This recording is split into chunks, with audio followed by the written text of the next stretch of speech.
দীর্ঘ 2 বছরের অবরোধ, রক্তক্ষয়ী আর ধ্বংসযজ্ঞের পর আবারও গাজার মসজিদগুলোতে একসঙ্গে ধ্বনিত হলো আজানের সুর। ক্ষতবিক্ষত ধ্বংসস্তূপে ঘেরা শহর জুড়ে হাজারো ফিলিস্তিনি শুক্রবার জুমার নামাজে অংশ নিয়েছেন। এক সপ্তাহ আগে কার্যকর হওয়া যুদ্ধবিরতির পর এটিই ছিল প্রথম আনুষ্ঠানিকভাবে একত্রে অনুষ্ঠিত জুমার নামাজ। ভাঙা মিনারের নিচে ধুলো মাখা যায় নামাজে একত্রে দাঁড়ালেন হাজারো ফিলিস্তিনি। গাজা নগরীর ঐতিহাসিক সৈয়দ হাসেম মসজিদে নামাজ পড়েন অনেক মুসল্লি। গাজা সিটির পুরনো অটোমান আমলের দরজা পেরিয়ে মুসল্লিরা দলে দলে মসজিদে প্রবেশ করেন। মুখে গাম্ভীর্য, চোখে অশ্রু আর ঠোঁটে তাকবীর ধ্বনি আল্লাহু আকবার। হামাসের তথ্য মতে গাজার 1244টি মসজিদের মধ্যে 1160টি আংশিক বা পুরোপুরি ধ্বংস করা হয়েছে।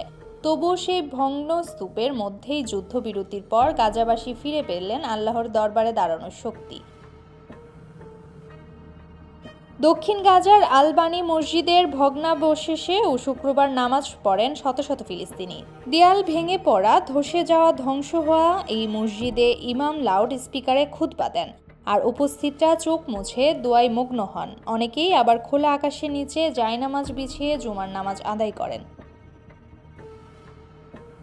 হামাস নিয়ন্ত্রিত গাজার স্বাস্থ্য মন্ত্রণালয়ের হিসাব অনুযায়ী যুদ্ধে এখন পর্যন্ত ৬৭,০০০ বেশি ফিলিস্তিনি প্রাণ হারান। ইসরায়েল দাবি করছেন তাদের অভিযানে নিহতদের মধ্যে ২২,০০০-এরও বেশি ছিলেন যোদ্ধা, তবে সেই হিসাব নিয়েও প্রশ্ন রয়েছে আন্তর্জাতিক মহলে।